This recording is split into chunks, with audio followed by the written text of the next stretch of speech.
আসসালামু আলাইকুম রহমতুল্লাহ। সম্মানিত ভিউয়ার্স, আজকে আপনাদেরকে 5টা জিনিস নিয়ে কথা বলবো, যে 5টা লক্ষণ দেখলে বুঝতে পারবেন যে আপনার বাসায় কেউ ব্ল্যাক ম্যাজিক করেছে কিনা।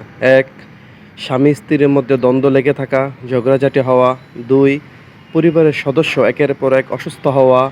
3, রিজিকের মধ্যে বরকত না পাওয়া। 4, ছেলে সন্তানরা যদি কেউ উপযুক্ত থাকে তাদের বিবাহ না হওয়া। 5, আপনার বাসায় যাওয়া মাত্রই আপনার অস্থির অস্থির ভাব কাজ করা। এই 5টা লক্ষণ দেখলে বুঝতে পারবেন যে আপনার বাসায় কেউ না কেউ ব্ল্যাক ম্যাজিক করেছে। তো সম্মানিত ভিউয়ার্স, এটা নিয়ে ভয়ের কিছু নেই। আপনাকে যে কাজটা করতে হবে, বেশি বেশি কোরআন তেলাওয়াত করতে হবে, প্রত্যেক ফরজ নামাজের পর আয়াতুল কুরসি পাঠ করতে হবে, এবং মাগরিব এবং ফজরের সালাতের পর 4 কুল পড়তে হবে, যেমন কুলিয়া, কুল হু আল্লাহ, কুল আউযু বিরাব্বিল ফালাক, কুল আউযু বিরাব্বিন নাস, এই 4টা সূরা পড়তে হবে।